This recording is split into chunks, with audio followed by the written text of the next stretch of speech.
So I get asked all the time, I want to do this overland build, I want a camping build, I want to build my rig to go out, go anywhere. How many of y'all have said this?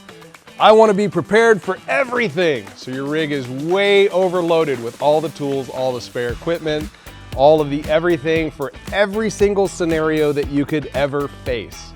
Well, now your rig weighs 15,000 pounds and you started with a Jeep, but now you gotta have 1-ton axles and V8 and all this other stuff, which is cool to have, but you only have a limited amount of weight that you can carry in this vehicle. And the more weight, the stronger your parts gotta be, the bigger the engine's gotta be, and the harder it is to make it up the obstacles. So, if you're gonna pick a welder for overlanding, for off-road, what are 5 things that you should look for a welder if you're building out a pit chase vehicle or an overland vehicle? Let's get into it.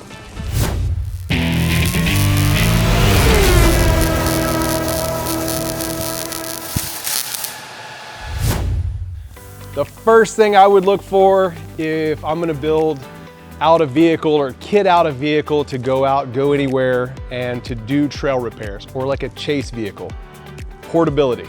There's a ton of options that are out there whenever it comes to welders. You can have ones that have built-in generators. I'm sure you've seen it like out in the oil fields, or a lot of these big Super Duties that have this huge DC stick welder with a huge diesel generator. Well, that's a lot of weight to really carry around. The other option that I see is people will have like a welder like this, and they put this inside of their race trailer, and then they go buy a big 5,000 watt generator. Well, now you're gonna try to lug that down the trail.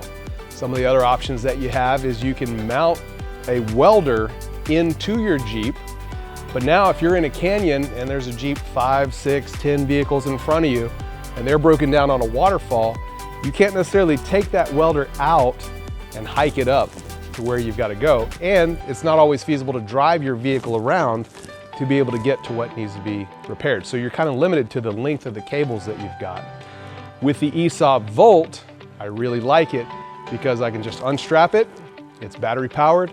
I can take it up to where the repair needs to be made, do the repair, strap it back in, put the batteries back on charge, and I'm good to go. So think through and think about the portability of the welder that you're gonna look for, and find something that's easy for you to carry, easy for you to transport, easy to store.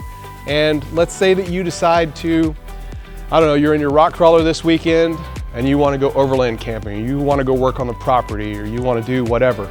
Think about something you can easily transfer from one vehicle to the next without a whole bunch of fuss in dealing with it. Number 2, next thing that I would look for is something that can get wet. Because if you're having fun, let's face it, you're gonna get wet. You're gonna be out in the mud, it's gonna rain, the weather is not gonna be perfect everywhere, especially out here on the East Coast.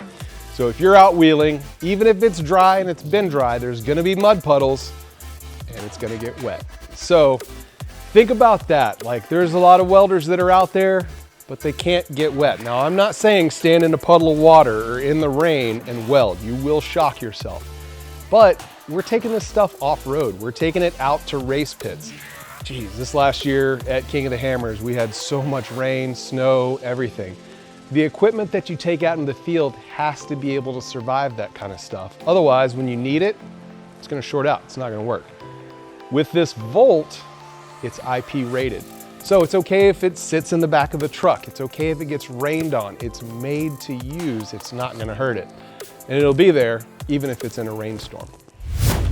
For me, since we are limited on weight, we're limited on the things that we can take with us, I want something that's not just gonna be a one-hit wonder. I want something that can do multiple things. So for example, when we go out and we go wheeling, I want something I can take on the trail that can do just a regular trail repair. I like the Volt because I can use it as DC stick welder, but then if I need to, I can also use it as a TIG welder. So our race car is all chromoly. All of that's got to be TIG welded together, and I can just use one welder for both scenarios. So I can use it for racing, and I can also use it for just regular trail wheeling, trail repairs. The versatility is something that's really important. The other thing that I look for, so this would be number 4, the other thing that I would look for is something that's easy to use. So if you've got a trail repair, you've got all this stuff that's loaded in the back of the vehicle. You've already been out wheeling, and at this point, somebody is broken Most likely they're hungry, probably the end of the day. You need something that's easy to use, that you don't have to break out a dictionary to try to figure out how to use it. So with whichever solution that you decide to go with, think through, how do we use this thing? How hard is it to set up? How many parts and pieces am I gonna have? And how long am I gonna be able to weld on this thing? There's a lot of stuff that's out there and the batteries just don't last that long. And they'll have an internal battery. So that means that if you've welded and you used up that battery, now you're gonna be sitting there for a while waiting for those batteries to charge. Whereas with this one, since the batteries are replaceable, and I carry a ton of batteries for the chainsaws and everything else anyway, I can pop these batteries out, pop in a fresh set, and we're back welding again. I would say fifth, last but not least, I'm looking for something that's reliable, something that's proven. For me, whenever I go out wheeling, whenever I go out racing, or let's say King of the Hammers, one cheap bolt, one cheap part, one cheap anything can ruin your entire race. You know, we're traveling a long ways to go play with these things on the weekends, and we only have 48 hours whenever we're out there. So if it's an off-brand or a no-name company that's hard to get parts for, hard to get supports for, I don't know that I necessarily want to trust that.